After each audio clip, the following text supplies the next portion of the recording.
del autor en torno al pensamiento militar latinoamericano y que se verá fortalecido con los consejos y lecciones del profesor Cristian Garay del Instituto de Estudios Avanzados de la USACH, que es el lugar donde nos conocimos con el profesor Froilán Ramos. Esta obra es el resultado de 4 años de investigación en archivos chilenos, venezolanos y estadounidenses. Yo diría donde el autor presenta una visión muy fundamentada y sobre todo sobre el impacto de la Guerra Fría en Latinoamérica y que se diferencia de otros estudios que se han realizado sobre la materia en lo que respecta al estudio de las Fuerzas Armadas de Latinoamérica y en particular en las Fuerzas Armadas de Chile. Constituye un aporte que se enriquece aún más con el diálogo en la metodología de estudio comparado que hace de Chile y de Venezuela, ya que no es un estudio compacto de Chile y Venezuela, sino que dialogan, ¿verdad?, los estudios que él se centra durante este periodo ya de los años 60. Pero, ¿qué tienen en común Chile y Venezuela? Ambas representan dos democracias.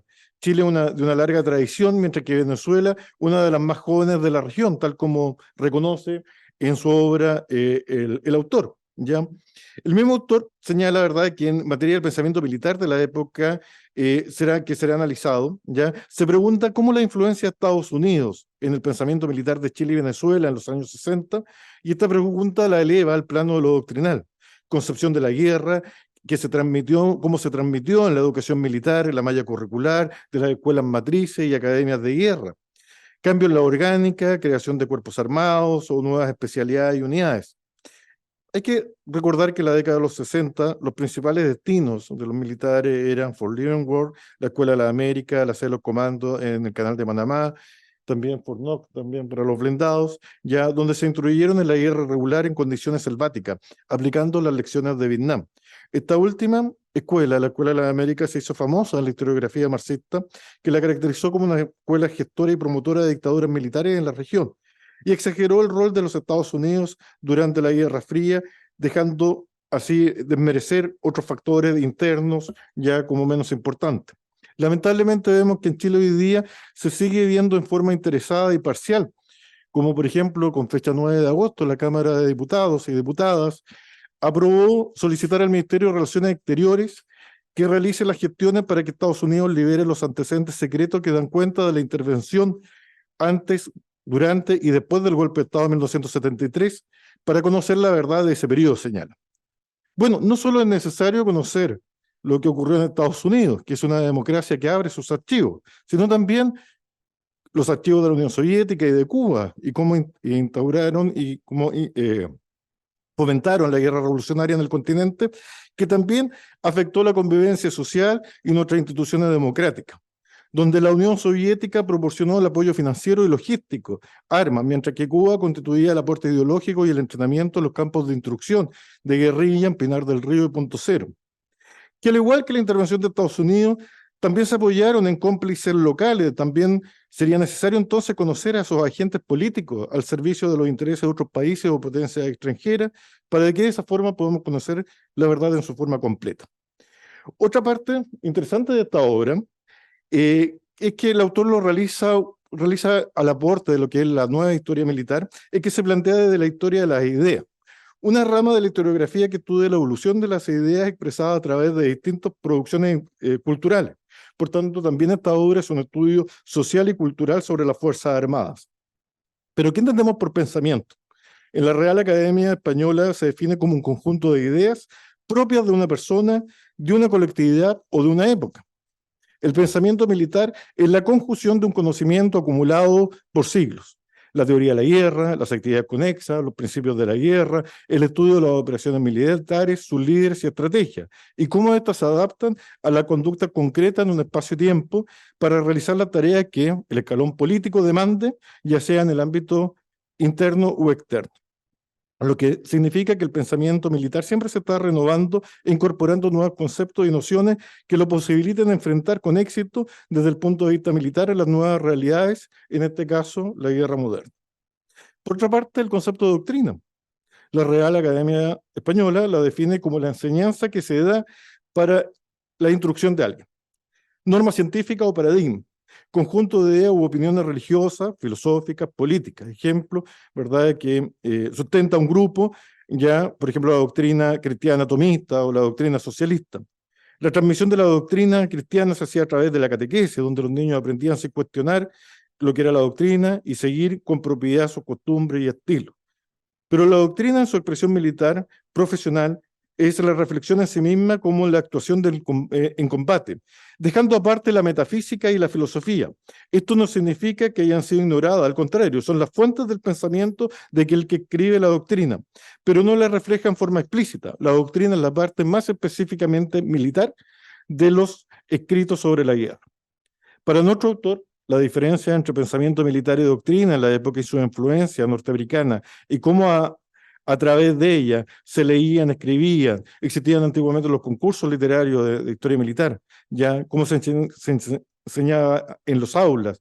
Era un reflejo de lo que era un reflejo o no, ya de lo que se impartía en la Escuela de la América, es decir, si el discurso y la praxis estaban unidas de lo que se dice y lo que se hace, y cómo esto llegó a transformar o no la doctrina militar en la época. Para comprender esta obra hay que tener presente el contexto geopolítico de la Guerra Fría, que se impuso en mayor o medida el pensamiento, se impuso en mayor o menor medida el pensamiento militar de Estados Unidos dependiendo de cada país. Se debe primero entender la arquitectura de seguridad colectiva, el TIAR, Tratado Interamericano de Asistencia Recíproca, y el Programa de Ayuda Militar, que nace en los años de posguerra, en la década de los 50, y que se expresa en los 60 con el giro que toma la región con la Revolución Cubana y la Guerra Revolucionaria, que se expande por la región y que, digámoslo, más allá de los primeros atentados y la formación de una incipiente guerrilla, lo que buscaban como propósito último no era otra cosa que formar un nuevo ejército popular que sustituyera a las instituciones armadas. En conclusión, la guerra no convencional tiene su razón de hacer a raíz de la importancia del surgimiento de las guerrillas en Asia, África y en América Latina después de la Revolución Cubana. Hay que tener presente que la instrucción, la orientación doctrinal, el empleo táctico de las nuevas formas de guerra no convencional en el pensamiento militar latinoamericano no solamente se nutre de los Estados Unidos, también de otros países de Europa como Francia y su experiencia en Argelia e Indochina. ¿En qué medida estas ideas y los debates son portadores de cambios generadores de transformación dentro de la estructura doctrinal y la organización de los ejércitos, como por ejemplo, lo señala el autor, la creación en Chile de la Escuela de Paracaidistas y Fuerzas Especiales en 1966 para impartir cursos de comando y paracaidistas que eran muy elitistas, es decir, costaba mucho ingresar, ya, y aquellos que ingresaban, que terminar el curso, ¿verdad? También había un alto porcentaje, ¿verdad?, que no lo lograba. En cambio, señala el autor, en el caso de Venezuela, se formaron equipos móviles, instrucción de guerra y guerrilla en 1964, con un centro de adiestramiento de cazadores el año 69. Lancero se llama en Colombia, ¿ya? Para la misma relación, ¿ya? Es decir, se masificó dentro de su propio personal los cursos y esto permitió al ejército venezolano enfrentar a la guerrilla del FARC entre el año 62 y 68, es decir, en 5 años logró neutralizar lo que en Colombia demoró décadas. El autor de esta obra hace un estudio de las revistas, libros militares en forma abundante, profunda y sistemática, para conocer no solo qué estudiaban los militares en sus cursos, qué leían, qué escribían, ya, sobre todo qué temas abordaban, como por ejemplo la guerra convencional. Hay que señalar que antes de la Segunda Guerra Mundial, la diferencia en los conocimientos estratégicos y tácticos de un oficial en Latinoamérica y de Europa no distaba mucho. Pero después de la Segunda Guerra Mundial, la diferencia se vuelve, ¿verdad?, ya sideral. Incluso para la época, en las Fuerzas Armadas latinoamericanas habían elementos más avanzados que en el propio Estados Unidos. Recuerdo una anécdota que me comentó el director de la Academia de Guerra, el brigadier García Covarrubia. Hay una fotografía en la galería ya de la Academia Militar donde se ve los cursos que realizaban en el extranjero, en este caso en Alemania, y se ve, ¿verdad?, un curso donde está lo puede llegar a ser un general de ejército chileno, Mereyes, ¿ya? Y el capitán, el oficial a cargo de ese curso, era nada menos que un capitán llamado Erwin Rommel. Y esa fotografía le llamó mucho la atención a una visita de oficiales de West Point cuando realizó, ¿verdad? Visitó la academia porque señalaron no tenían idea del grado, ¿verdad?, de preparación o de cercanía que tenían con los conocimientos de la época. Bueno, por tal motivo, no es de extrañar, yo diría que era una obligación de la Academia de Guerra, tanto de Chile como de Venezuela y como de cualquier país, analizar los conflictos de ese periodo y de la posguerra, especialmente la guerra motorizada, el empleo blindado de fuerzas aerotransportadas. La guerra convencional, estilo Segunda Guerra Mundial, con sus ejércitos formales, también la guerra atómica o nuclear, aunque estaba esencialmente reservada a las dos grandes potencias, pero que tenían implicancias geopolíticas y geoestratégicas en la región. Esta obra, en tanto, algunos pensarán, está orientado a un público muy específico, con conocimiento en la materia. Todo lo contrario. En buena parte, gracias al estilo de su autor, esta obra está dirigida a todo público interesado en la temática de las Fuerzas Armadas. Y aquí quiero insertarla y recordar, ¿verdad?, cómo el auge de estos estudios en la década ya de los 80, mediados de los 80, cuando me entregaste el libro, lo primero que pensé fue la obra de Genaro Arriagada, a mediados del año 85, Pensamiento Militar de Chile, y lo compara con Brasil, Argentina y Uruguay. Ya también los estudios de la Flaxo Chile, cuando Flaxo en esa época quedaba en Ñuñoa, mucho tiempo atrás, ¿verdad? Y las obras de Francisco Rojas, Carlos Portales y Arnoldo Muñoz, más conocidos en el tema de la política exterior, pero también de autores militares, ya que resaltaban en aquel entonces, como Carlos Molina Johnson, Eduardo Aldunate Herman, Alberto Poloni, Julio Canesa Robert, Roberto Arancibia Clavel.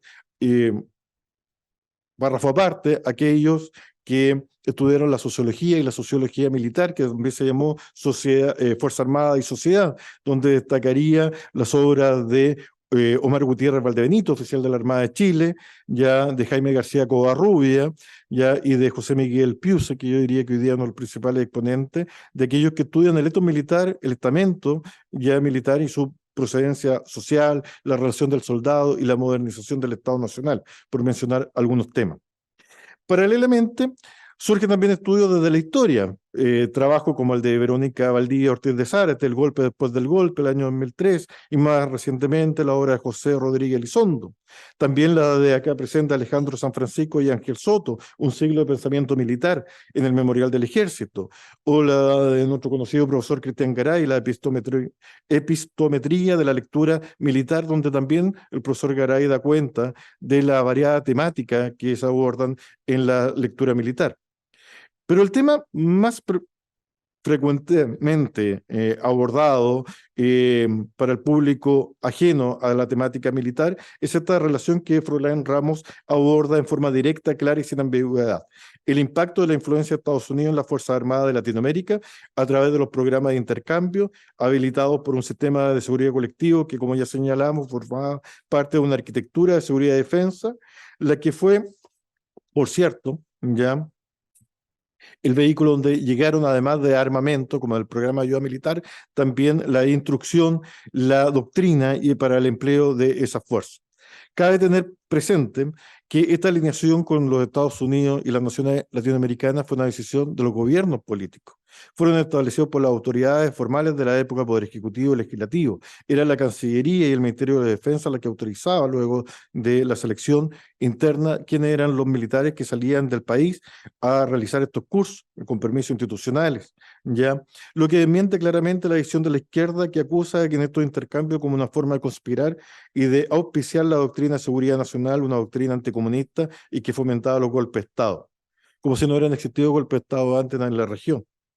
Y tal como señala John Bowden, ya en su obra sobre la generación Pinochet, dice: la doctrina de seguridad nacional no le enseñó a los militares de la región ni a dar golpe de Estado ni a ser anticomunistas, porque ambas cosas lo eran conocidas hace mucho tiempo atrás, para reconocer incidentes como el Ariestazo.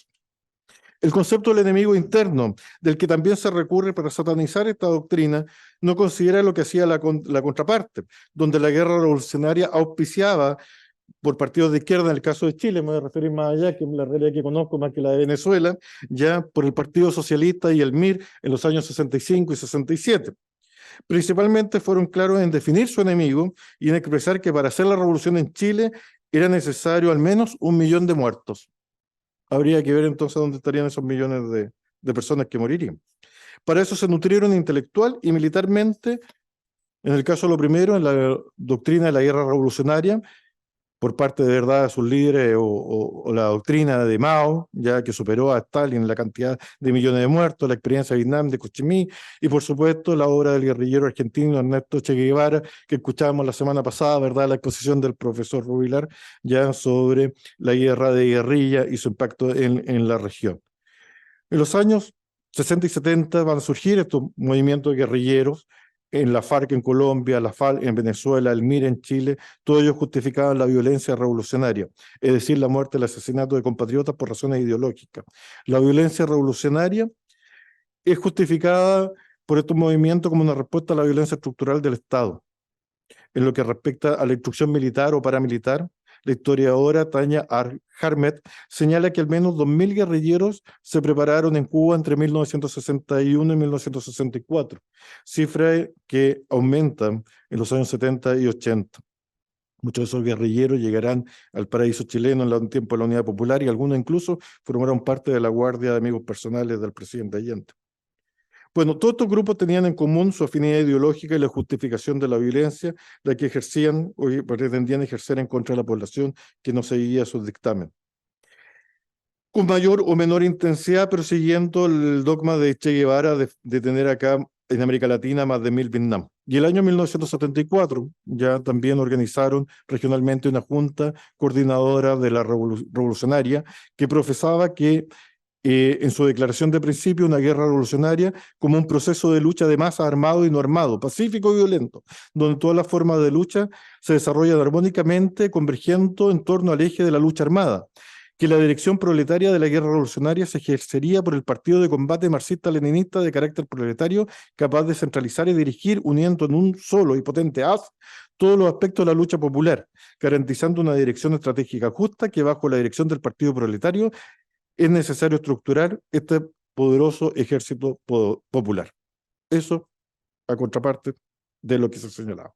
Por su parte, Estados Unidos, que venía precisamente saliendo del trauma de Vietnam, verá amenazada su área de influencia para protegerla, ya vio en las Fuerzas Armadas como un elemento para contener el avance del comunismo en la región. La guerra contrarrevolucionaria, también llamada, o la guerra subversiva en Francia, también tendrá su impacto en la zona. Hoy día llamada guerra especial, combina operaciones de guerra psicológicas, fuerzas especiales e inteligencia, un hecho que se imparte incluso en cursos con mención en mando y liderazgo. El estudio entonces de la guerra no convencional o irregular es una realidad que existe y que seguirá existiendo. Por tanto, la amenaza al terrorismo no ha desaparecido. La interrelación de estas operaciones que hoy día se estudian no solamente por parte de Estados Unidos, sino también por otras potencias, tienen como razón de ser la experiencia en Irak y en Afganistán. Por eso el refresh que le llama la atención al inicio de la obra a Florent Ramos sobre el Manual de Guerra Regular del año 2006. Finalmente, quiero señalar que esta obra se divide en 3 capítulos, ya. El primero de ellos aborda a los militares chilenos y venezolanos en el ejército de los Estados Unidos, donde destaca que la mayor parte de ellos en la Escuela de la América se realiza durante el gobierno de Eduardo Frei Montalva. En el segundo apartado, que sería el motor, el corazón de este libro, ya, donde se analiza cómo las revistas y lecturas, el pensamiento que ahí está reflejado ya en los documentos y los órganos de publicación militares. Hay que señalar que siempre en la Fuerza Armada el grupo que escribe o que tiene el tiempo también para poder escribir es muy pequeño, ya muchos de ellos han pasado al olvido, forman parte del etos militar y otros han logrado trascender, como el caso en Chile del general Ramón Cañas Montalva, que era un consejero en geopolítica para los gobiernos radicales. El tercer capítulo, los militares chilenos y venezolanos en la adaptación de la guerra, donde se explica el proceso de transferencia de conocimiento en los institutos, en la creación de una nueva unidad y el cambio orgánico, reglamento y, en definitiva, de la doctrina. Revisada así la estructura de esta obra, queda de manifiesto la transferencia de conocimiento sobre la guerra no convencional y cómo esta influyó en los ejércitos de Chile y Venezuela. Pero lo más importante, esta obra nos da una idea de la solidez intelectual y del rigor académico del historiador Florent Ramos, que quiero, para concluir, invitarlo a todos a leer esta obra porque es un importante aporte para quienes quieren conocer realmente el rol de la Fuerza Armada en la sociedad latinoamericana. Ojalá que se pueda extender a otros periodos más, a otras décadas, ya, y una segunda parte. Bien, muchas gracias.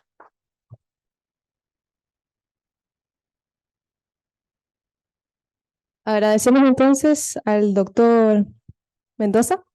Seguidamente nos acompañará la exposición el doctor Alejandro San Francisco, de la Universidad San Sebastián. El profesor San Francisco es doctor en Historia por la Universidad de Oxford, Reino Unido, director del Instituto de Historia de la US y reconocido especialista en Historia Contemporánea de Chile y América Latina.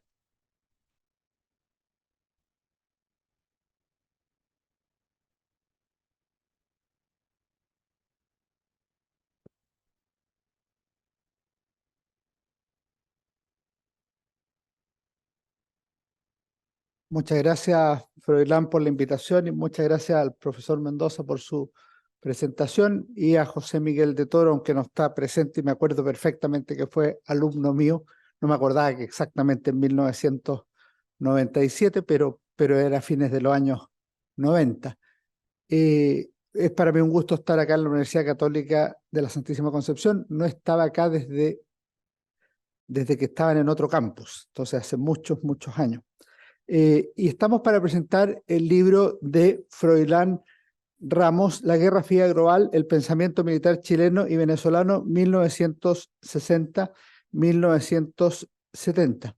Lo primero que yo quería decir es que me parece una investigación absolutamente seria y profesional. Es un estudio riguroso, es un estudio donde cada elemento de los 3 capítulos que señalaba el profesor Mendoza está muy bien documentado. El profesor Froilán Ramos huye de los adjetivos calificativos y va fundamentalmente a las fuentes históricas de Chile y de Venezuela para argumentar lo que era el pensamiento militar en una década bien importante por distintas razones en ambos países.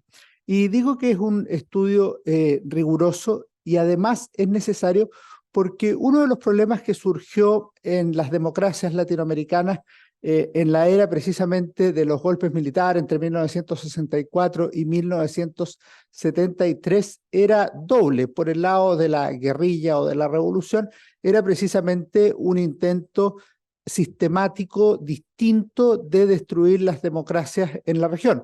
Pero por el otro lado era la irrupción de los golpes militares desde 1964 a 1973. Y de lo que se dieron cuenta las democracias y los sectores civiles es que no conocían a los militares, no conocían a los militares propiamente tal, no conocían el pensamiento militar, no sabían cuáles eran sus preocupaciones, qué estaban pensando y cosas por el estilo. Y esa es una primera cosa que con este trabajo a mí me parece que queda meridianamente clara.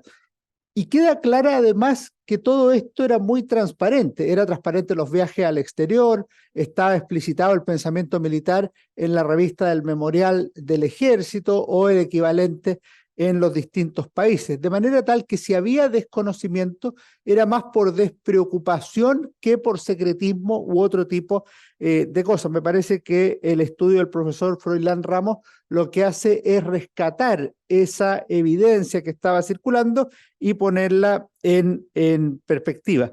Y además lo hace en la década de 1960-1970, que es la década de transición entre la era de las revoluciones y la era de los generales, como le llama el politólogo norteamericano Frederick Nunn, es decir, una década relevante desde el punto de vista del tema que trata. Otra importancia que tiene el estudio y que no es muy habitual acá en Chile es que se trata de historia comparada. Es historia de Chile, es historia de Venezuela y es historia comparada de Chile con Venezuela, tanto en sus aspectos internos como en su relación con los Estados Unidos y en el contexto de la Guerra Fría Global. A mí me parece que esto está también logrado de manera adecuada y de manera equilibrada por razones evidentes. Yo, al igual que el profesor Mendoza, tiendo y me concentro más en los temas chilenos, pero aprendí bastante del tema venezolano sin llegar a ser especialista ni mucho menos, pero están muy bien tratados los dos temas a un nivel de equilibrio que me imagino yo que un lector de fuera de Chile y fuera de Venezuela, o sea, un lector norteamericano, europeo o de otros países de América Latina, va a valorar especialmente porque trata a los dos con la misma profundidad.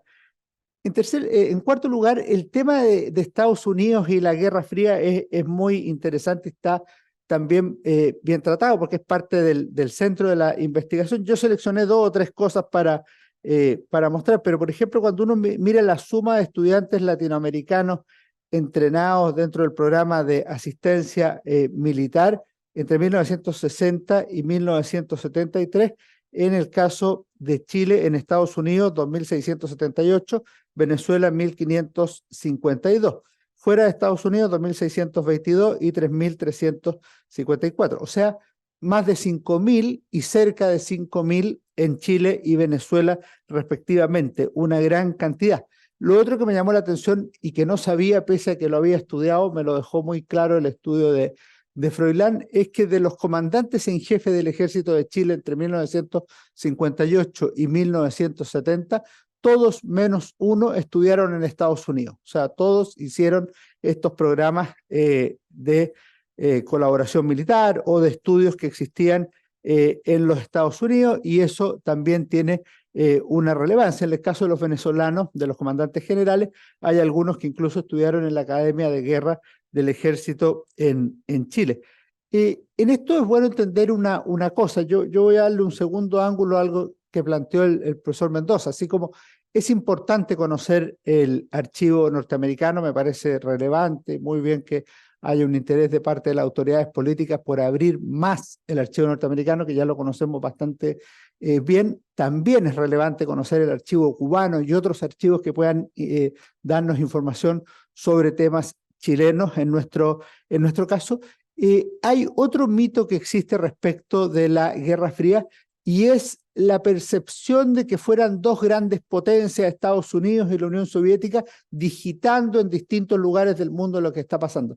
Esa es una percepción que conduce necesariamente a error. Lo que ocurre en la Guerra Fría es que al ser global y al tener dimensiones locales, interamericanas o nacionales, por ejemplo chilena, venezolana, es que hay un interés al interior de cada sociedad de disputar esa Guerra Fría. No es que Estados Unidos esté digitando en Chile y Cuba o la Unión Soviética esté digitando en Chile, o también Estados Unidos esté haciendo lo que quiera con los venezolanos y Cuba y la Unión Soviética esté haciendo lo que quiera con los venezolanos. Lo que ocurre es que hay sectores de la sociedad chilena y sectores políticos de la sociedad chilena, así como de la venezolana, que ven en los cubanos, en los soviéticos o en los norteamericanos potenciales aliados para su lucha anticomunista o antiimperialista, según le llamen.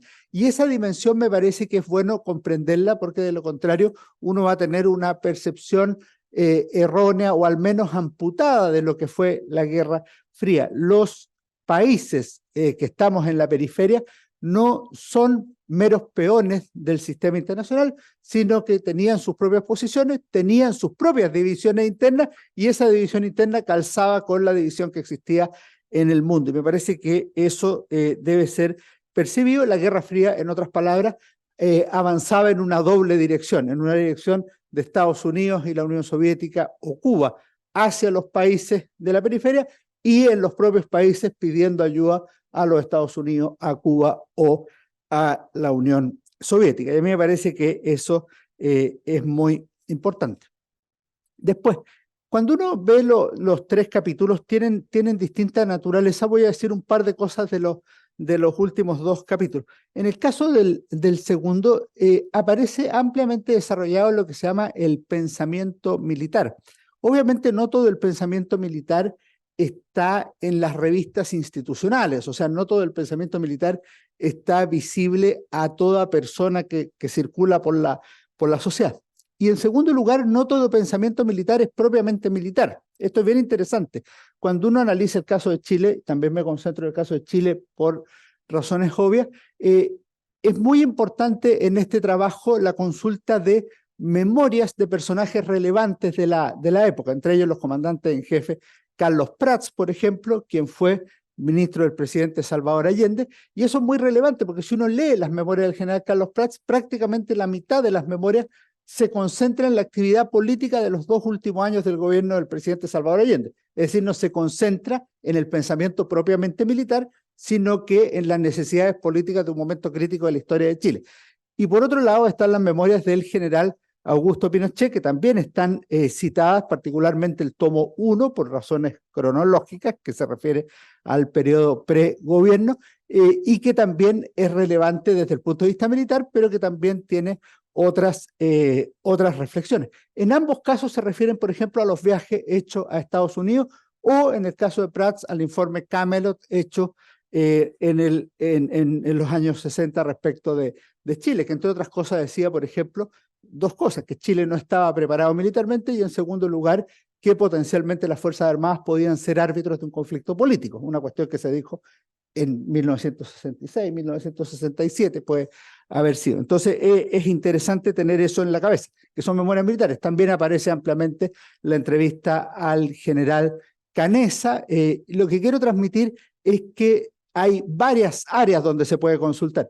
Y otra que aparece aquí son cursos de la Academia de Guerra o de otras instituciones al interior de las Fuerzas Armadas. El pensamiento militar es relevante, no es el pensamiento más relevante de la sociedad, no es el único pensamiento, pero es un pensamiento relevante. Y una sociedad que trata de comprenderse a sí misma tiene que integrar distintos pensamientos, ciertamente el pensamiento estudiantil, el pensamiento político, el pensamiento militar, el pensamiento histórico, que es el nuestro, etcétera, etcétera, etcétera. Lo que hace esta obra es poner en perspectiva lo que era Chile en los años 60, es decir, integrar el pensamiento militar como un factor relevante de la actividad chilena militar, pero también general del país. Y eso me lleva a un último punto que también considero relevante, que es el tema de la guerra de guerrillas.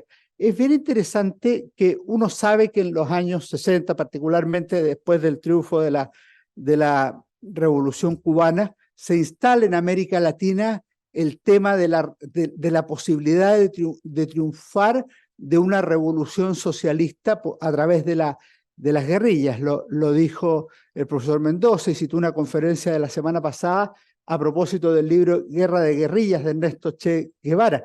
Pero cuando el Che Guevara dice qué le ha aportado el pensamiento cubano o la revolución cubana al pensamiento revolucionario mundial, le ha aportado tres cosas el pensamiento cubano al pensamiento revolucionario mundial. Y una de las tres cosas es que un ejército guerrillero puede derrotar a un ejército profesional. Eso es muy relevante porque basta que cualquier militar lea Guerra de Guerrillas, que era un libro que estaba publicado, que circulaba en Chile, no abrumadoramente, pero que estaba en Chile, para que se hubiera visto que efectivamente una guerrilla podía derrotar a un ejército profesional. Eso que en 1950-55 tenía como respuesta no, un ejército guerrillero no puede derrotar un ejército profesional. En 1959 tenía como respuesta sí, un ejército guerrillero, el ejército del Che Guevara y de Fidel Castro, sí puede derrotar un ejército profesional, como había ocurrido efectivamente en Cuba.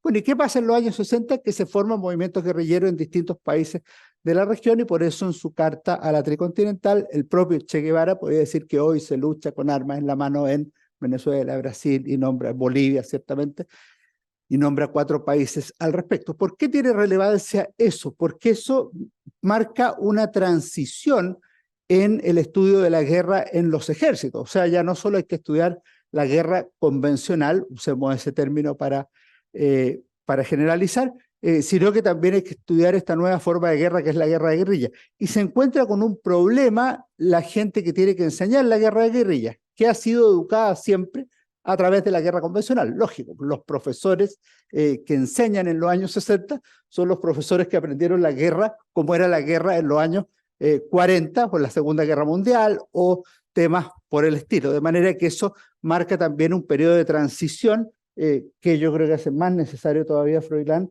el tomo 2. Entonces, que es muy relevante.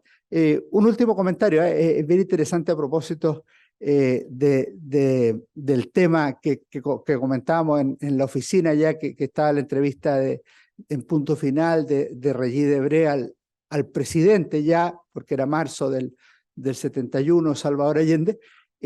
Una de las cosas que hace Punto Final, que aparece citada entre 1965 y 1970 entre las fuentes del profesor Froilán Ramos, Punto Final es de las pocas revistas que de manera más o menos sistemática percibe que algo está cambiando en el ejército en materia de pensamiento militar respecto de las guerrillas.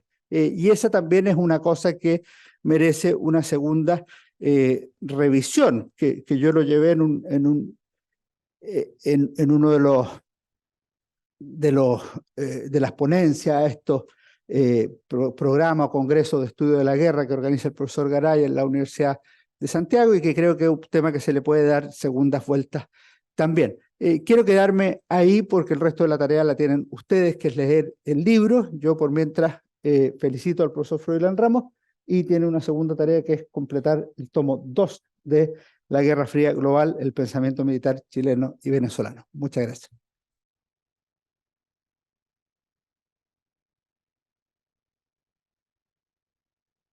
Muchas gracias, profesor. Ahora nos alegra poder escuchar las palabras del autor del libro, doctor Froilán Ramos Rodríguez, académico del Departamento de Historia y Geografía de nuestra Universidad Católica de la Santísima Concepción. Hola, muy buenas tardes, muy buenos días todavía. Bueno, muchas gracias. Voy a dividir estas breves palabras en dos partes. La primera es agradecer a los dos grandes historiadores que hoy han tomado el tiempo, la dedicación de leer el libro y de comentarlo. El doctor Juan Eduardo Mendoza y el profesor Alejandro San Francisco. El doctor Alejandro San Francisco viajó exprés desde Santiago para compartir hoy con todos nosotros y eso es algo muy importante, se valora. Este libro que ustedes ven acá, de 423 páginas, cada libro es como un hijo. Este es un segundo hijo que debe mucho a muchas personas e instituciones.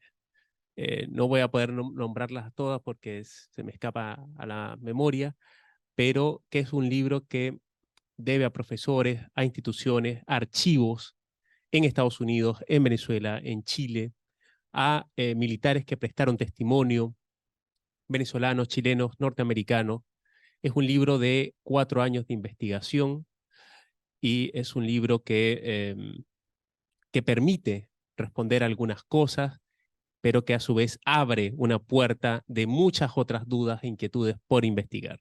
Y eso me lleva a la segunda parte. Y la segunda parte está dedicada a todos ustedes, nuestros estudiantes.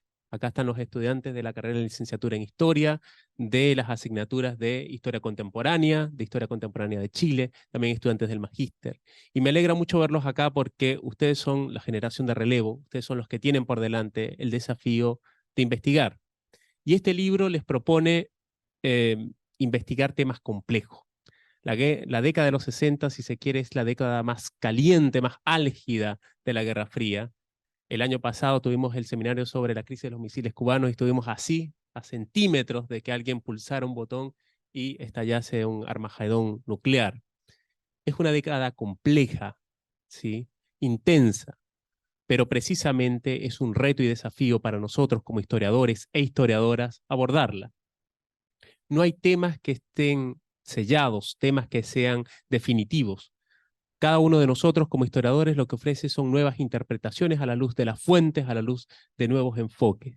Y este libro propone eso. Es un libro que propone otras visiones, otras interpretaciones acerca del estudio de la sociedad y de la guerra.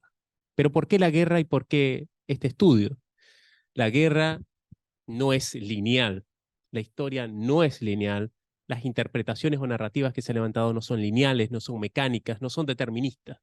Por tanto, lo que vemos en los procesos históricos y también particularmente en el caso del estudio de la guerra es una especie de zigzag. La guerra muta, se transforma, se adapta continuamente, ¿sí?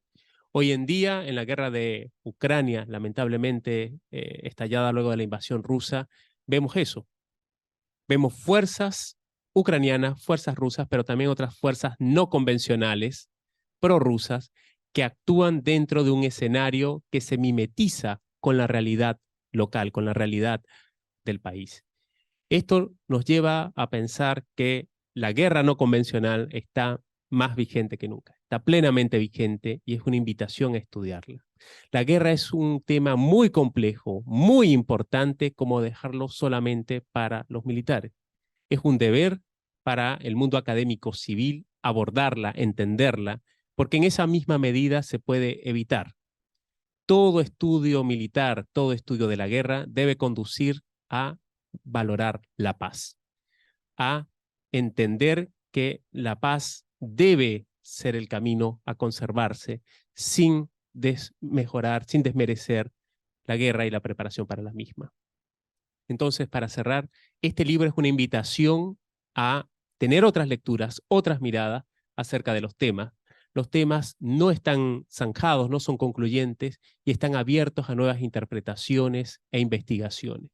Les deseo el mayor de los éxitos en todas las investigaciones y también aprovecho para mencionar que el libro está en venta acá afuera en una generosa propuesta de la editorial Bicentenario que está a mitad de precio para estudiantes. Es un libro para ustedes, para el público, no especializado, para el público en general, no solamente chileno, venezolano, sino latinoamericano o estudios internacionales sobre América Latina, y que está abierto a la crítica y a la reflexión. Muchas gracias y me alegra mucho verlos a todos acá. Muchas gracias a nuestro autor del libro. A continuación, abriremos un breve espacio para el diálogo con nuestros estudiantes y recibimos alrededor de 3 a 4 preguntas para que nuestros académicos puedan responder a aquellas consultas.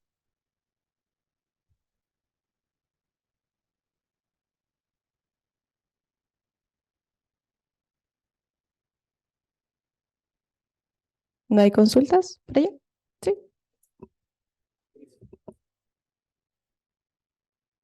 ¿Cuánto se enfocan en eso?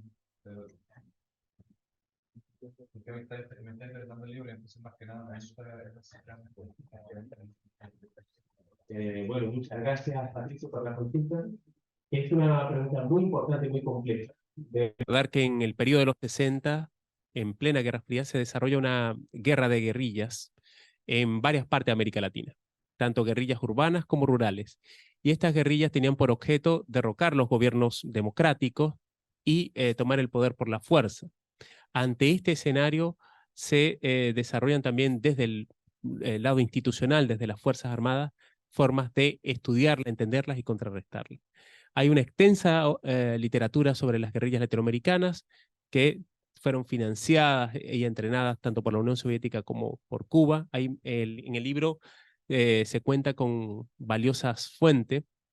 Hay 3 documentos claves. Uno es un documento publicado a fines de los 90 sobre un general de la KGB que comparte parte de las labores de inteligencia que hacía la Unión Soviética en América Latina. A través de ofrecer becas e intercambio se financiaban distintas operaciones. Hay una memoria de un militar cubano que revela cómo fueron introducidos y entrenados distintos focos de guerra de guerrillas, instrucción paramilitar y armas. Esto es muy importante porque por lo general tenemos la información desde los archivos norteamericanos, y estas memorias del militar cubano publicadas en España, en Barcelona, son reveladoras, son muy interesantes. Es uno de los escasos documentos que encontramos que directamente revela que fueron introducidos para entrenar. Y el tercer dato, ya lo mencionó el profesor Juan Eduardo Mendoza, es una investigación de la historiadora británica Tanya Harmer, quien logró determinar que entre 1961 y 1964, entre 120.000 a 200.000 latinoamericanos pasaron por centros de instrucción paramilitar en Cuba. Obviamente iban no a jugar fútbol, sino a saber cómo disparar y establecer armas. Y eso es fundamental tenerlo en cuenta. No sé si los profesores quieren agregar algo más. Bueno, aprovecharía de agregar que algo fundamental en lo de la guerra de guerrilla, aparte, digamos, de la inspiración y motivación que tenía esta gente, es necesariamente contar con el apoyo de la población. De hecho, la población es como el agua al pez en una pecera. Si no cuentan con ese apoyo, ya la guerrilla deja de toda posibilidad de éxito. Y es lo que precisamente le pasó al Che Guevara en Bolivia, donde no contó con el apoyo, y también ha ocurrido en otras partes, ¿verdad?, donde no ha contado con el apoyo, ¿verdad?, de la población, que al contrario, ¿verdad?, se ve en peligro, ¿verdad?, por la acción que ellos están realizando. Eh, para un profesional del tema de la guerra, ¿ya? Todas las formas de guerra deben ser estudiadas. Y la guerra de guerrilla es mucho más antigua de lo que estamos hablando en los 60. O sea, ya es un sumo, la verdad, la guerra de guerrilla y cómo derrotar con un ejército de menor cantidad de fuerza, 10.000 sobre 100.000, haciendo precisamente estos ataques relámpagos y todo. Por tanto, también en las Fuerzas Armadas, y fíjate la situación, ya que se preparara gente para también hacer guerra de guerrilla, ya también tuvo un significado para el año 78, porque se tenía contemplado que en caso de caer alguna ciudad chilena, las Fuerzas Armadas que estaban ahí tenían que pasar. Ahora, lo que sobrevivían, ¿verdad?, al impacto de la invasión trasandina, ya se metían de civil, y con las armas que tenían que armar guerra de guerrilla y levantar población en contra de un ejército de ocupación. Entonces, el concepto, ¿verdad?, que aquí solamente se ve en los códigos de Guerra Fría o Guerra Ideológica, tiene otra implicancia, así como también estos viajes, ¿verdad?, a otras becas de estudio, de instrucción al extranjero, donde recibían, ¿verdad?, la información y la experiencia de Estados Unidos, también servía para que los militares chilenos conocieran cómo era la preparación, el nivel, la adecuación, los mandos que enviaban otros países de la región. Y eso incluso a veces servía para, no solamente para estar viendo la competencia, cómo están los otros de nivel de preparación, también sirvió en algunos momentos como medida de confianza mutua. Por ponerte un caso que yo he estudiado, que es el tema de Charaña, precisamente cuando Perú se alerta de la situación que está haciendo Chile con Bolivia, ya el famoso abrazo de Pinochet con Banzer, lo que hace el general Velasco Alvarado es enviar al general Richter a conversar con el general Banzer. ¿Por qué? Porque ambos habían sido estudiantes en el mismo curso en la academia, precisamente en la Escuela de la América. Y sabía, ¿verdad?, que en esta entrevista ya el general Richter, ¿verdad?, iba a saber verdaderamente, al estar en presencia de Banzer, qué era lo que se estaba tramando entre Bolivia y Chile. Por tanto, también incluso tiene esta contraindicación, ¿verdad?, de que puede servir hasta como medida de confianza mutua. Muchas gracias. Para cerrar, porque la pregunta es muy interesante, voy a aportar 3 datos importantes. La guerra de guerrillas es tan antigua como la humanidad misma. Y el primer registro que tenemos de guerra de guerrillas está en la Biblia, en la batalla de Jericó, entre fuerzas israelitas ante fuerzas numéricamente superiores, y organizan algunas tácticas para poder hostigar al adversario. Segundo punto importante, y para valorar mucho más lo que es la paz y la instrucción de guerra de guerrillas o en guerra no convencional de las Fuerzas Armadas, es el caso de Colombia. El caso de Colombia, lamentablemente vimos 5 décadas de conflicto interno colombiano, 5 décadas de guerra interna con actos terroristas, con violencia, desplazamientos humanos en un país latinoamericano. Por tanto, es un riesgo muy importante del cual debemos entender y valorar también el que se haya evitado. Y en tercer punto, también de la mano de lo que mencionaba el profesor Juan Eduardo Mendoza, los manuales chilenos para la década de los 70 consideraban la guerra de guerrillas como una forma defensiva ante un potencial ataque argentino, sobre todo teniendo en cuenta que en la década de los 70 había una situación muy tensa con el Perú de Velasco Alvarado, con Bolivia, y se sabía que el ejército argentino era numéricamente superior, estaba mucho mejor equipado, y por tanto el ejército chileno consideró que la mejor forma para ofrecer una defensa era organizar eh, escenarios de guerra de guerrilla ante una presencia numéricamente superior argentina. Y un último cuarto dato adicional, hasta el ejército suizo, la Suiza democrática, la Suiza ejemplo de civilidad, tiene su propio manual de guerra de guerrilla desde la década de los 60. Muchas gracias, Patricia. ¿Alguien más que tenga alguna consulta? Sí.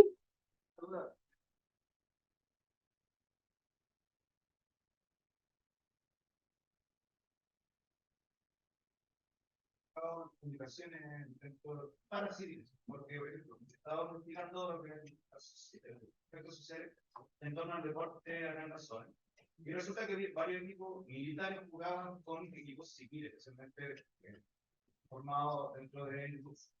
Pero más allá del pensamiento militar como, podríamos llamarlo una doctrina, no aparecía en diarios ni en revistas civiles, por ejemplo, la revista Nueva Zigzag o distintas publicaciones de diarios, aparecían noticias sobre lo que hacía el bloque soviético en otros países. Pero no había una discusión del pensamiento militar. No me acuerdo qué fue el tipo, es lo que es interesante. Hay que entender mejor.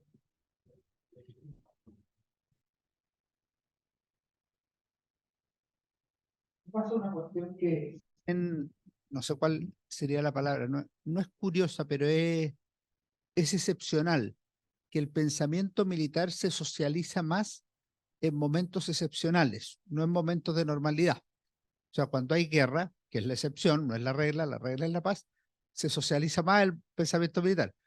cuando hay crisis, crisis, qué sé yo, el desastre al Patacal del 29 o el de Antuco, el 2005 me parece que fue, obviamente aparece más el pensamiento militar y quién dio la orden y por qué y cuándo se tiene que dar la orden y se tiene que obedecer en todo caso la orden o se puede rechazar la orden. Ahí tienes un segundo caso. Y en las crisis institucionales, o sea, si tú miras las memorias de 1924-25, están las del general Navarrete, poco después está el del general de Alicio Telle, ahí están las de el coronel Ahumada, los 3 tomos del general Carlos Sáez, para el 70-73 están las del general Carlos Prats, las del general Pinochet y otras. En cambio, si tú miras el año 45, 65, no hay memorias, no hay... Eso es una primera cosa para que tengas claro. La excepcionalidad genera más difusión de doctrina militar que la normalidad. Dicho eso, en prensa abierta, o sea, en el Mercurio, por decirlo, en el Diario Ilustrado, o lo que yo decía en Punto Final, que es una revista del MIR, sí aparece en la segunda mitad de los 60, aparece habitualmente. Incluso, por ejemplo, el Tacnazo, que es un hecho excepcional, que es de octubre del 69, ya antes de octubre del 69 hay discusiones de prensa sobre el tema militar, sobre el tema de la situación de los uniformados, de la situación de los armamentos y cosas por el estilo. Y fíjate que ahora que estamos con los 50 años del 11 de septiembre, el año 72, para terminar, el 2 de noviembre asumió el general Carlos Prats como ministro del Interior. El 30 de octubre, o sea, poco antes, en medio de la crisis que se llama el paro de octubre, el senador Patricio Elwin, que todos lo deben ubicar porque es el mismo que después va a ser presidente de la República, escribió un artículo que se llama La Doctrina Schneider. La doctrina Schneider es la doctrina del ejército, no es una doctrina distinta, por el comandante en jefe general René Schneider, y explica en qué casos un militar debe desobedecer. Eso explica Patricio Elwin en su artículo, y le contesta 5 días después el general Carlos Prats, que ya no es el general Carlos Prats, es el general Carlos Prats y ministro del Interior Carlos Prats. Le contesta con un artículo similar discrepando del senador Patricio Elwin, o sea, pero subordinado del presidente Salvador Allende. O sea, imagínate, y eso es en el Mercurio, enteramente público. ¿Alcanzo a contar una anécdota más o no? Es que la segunda anécdota es media curiosa, entonces no sé si contarla. Pero en otro paro, duró entre abril del 73 y el 29 de junio del 73, en Rancagua había una serie de protestas. Y en medio del viaje del general Carlos Prats a Europa y la Unión Soviética, quedó de segundo a bordo, o de primero a bordo, porque el general Carlos Prats estaba fuera, el general Augusto Pinochet. Y le tocó ir a Rancagua a ver lo que estaba pasando. Y un periódico señaló: General Pinochet va a apoyar a las mujeres de los mineros, que significa va a apoyar a las mujeres que protestan contra el gobierno. Eso significa. Lo cual no era verdad. Pero así sale la noticia. Lo cual significa 2 cosas. Si es verdad, para la casa. Si es mentira, tiene que desmentirlo. Y al día siguiente lo desmiente. Eso aparece en la prensa. Pero es excepcional. No es la normalidad.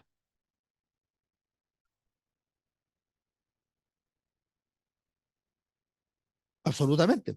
Imagínate el que no leyó el segundo día del diario. Absolutamente. Y ahí no era ministro Pinochet, pero sí era la cabeza del ejército.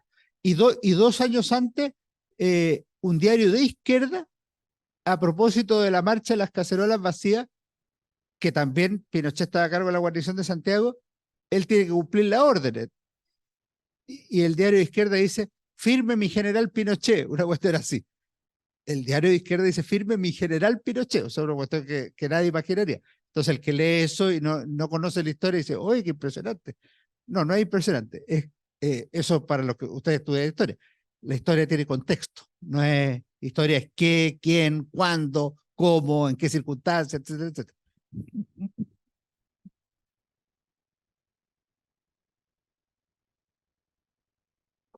Vamos a dar una pregunta más en el público.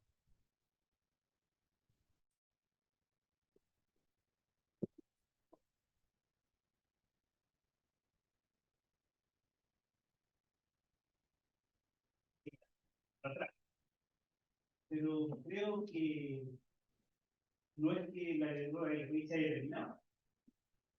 Yo creo que la actualidad es un tema muy latente. Y yo creo que no estamos tan lejos de ello. Entonces, es una opinión. A lo mejor yo sé que historia se tiene, pero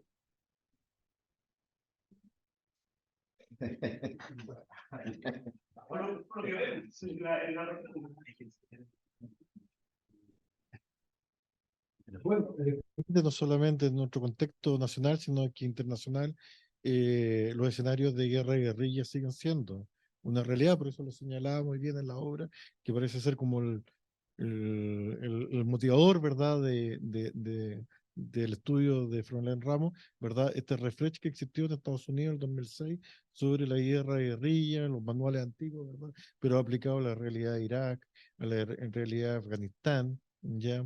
Ahora, hoy día no se llama guerra guerrilla casi, se llama guerra especial, ¿ya? Y tienen, como señalé, los cursos mención en mando y liderazgo. Y precisamente ponen a prueba a los comandantes en situaciones críticas, ¿ya? Porque una pequeña unidad también de comando tiene que ser capaz de sobrevivir en el medio y hostil y realizar, ¿verdad?, lo necesario para poder alcanzar el objetivo, que puede ser, por ejemplo, el rescate de rehenes, ¿ya? Y todo eso, por supuesto, no estamos libres de eso. Y por eso no solamente en el ejército, en la armada también, y en la fuerza aérea, se estudian, ¿verdad?, lo que hoy día hablaba de operaciones especiales, ¿ya? Combina esa inteligencia con fuerzas especiales. De hecho, en el caso del ejército se creó el comando de operaciones especiales que incluye a la unidad de inteligencia con la unidad de fuerzas especiales. ¿Ya? Han modernizado, digamos, su orgánica. Diego.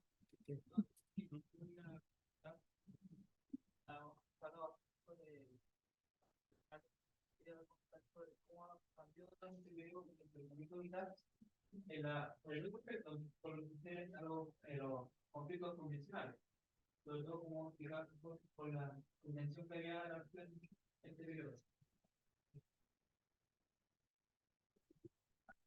Bueno, muchas gracias, Diego, por la pregunta. Realmente desde la década de los 50 y los 60 se desarrollaron tres grandes líneas de pensamiento o concepciones de la guerra. Primero, la guerra no convencional, estuvo en la Segunda Guerra Mundial, es decir, frentes definidos, ejércitos regulares. Segunda concepción, la guerra atómica, que ya era una realidad latente, palpable en la década de los 50. Y la tercera, la guerra no convencional. En la década de los 60 lo que vemos es que estas guerras coexisten. Es decir, los escenarios pueden mutar, pueden desarrollarse en el mismo momento. Y sorprendentemente vemos en la década de los 50 y década de los 60 cómo militares chilenos escribían sobre la coexistencia de estos tres escenarios, de que debían cavar una trinchera para protegerse de la radiación nuclear y luego volver a formas de lucha convencional, definidas, visibles y no convencionales. Entonces entendemos que es un mundo en el cual convergen, coexisten estas tres visiones que pueden presentarse en cualquier momento. Yo pienso que el escenario más real y visible es lo que estamos viendo hoy en día en Ucrania. Es decir, hay fuerzas definidas, convencionales, ejército ucraniano, ejército ruso, fuerzas no convencionales, no definidas, un escenario comunicacional que ambos actores entienden y que es muy potente, es decir, la guerra mediática, la información. Y en tercer punto está latente también el uso de las llamadas armas estratégicas. Armas estratégicas es un eufemismo para armas atómicas. que se pueden colocar bien muy cerca de Polonia, entiéndase cerca de la Unión Europea, o mucho más hacia el sur, cerca de Turquía, también una lectura hacia la Unión Europea, OTAN. Entonces, es un escenario en el cual convergen y se entienden. Y bueno, por último, para mencionar, los militares chilenos de la década de los 60 entendían que las tres formas coexistían. Obviamente, generacionalmente, entendían que a distancia. Los generales o de coroneles hacia arriba veían muy de lejos la guerra de guerrillas. Era una guerra que involucraba empantanarse, estilo Vietnam, mientras que toda la oficialidad joven, subtenientes, teniente y capitán, estaban pensando en que era la guerra más probable, en que debían postular para hacer comandos, paracaidistas y fuerzas especiales. Además había una recompensa económica también, y de que esa era la guerra que venía, que estaba mucho más cercana. Entonces, dentro de una institución jerárquica, vertical, vemos que también coexistían generaciones que tenían distintas percepciones acerca del conflicto. Muy bien, agradecemos sus opiniones, sus preguntas y también las respuestas que dieron nuestros expositores. Antes de finalizar, queremos invitarlos al ciclo de diálogos para construir juntos el futuro. Esto se va a realizar el jueves 24 de agosto a las 16 horas. Ya va a ser una actividad tanto presencial y online en el Auditorio Santa Teresa de Ávila, aquí mismo. La facultad organiza la Vicerrectoría de Vinculación con el Medio para que puedan estar invitados y puedan asistir. Antes de finalizar también queremos volver a mencionarles, como decía el doctor Froilán, que afuera del auditorio se va a encontrar una mesa con todos nuestros libros con un precio promocional para todos aquellos estudiantes que estén interesados en leer y ahondar un poco más en el tema. Y agradecer a todos su asistencia, su atención y obviamente a nuestros expositores de esta presentación del libro. Muchas gracias y feliz tarde.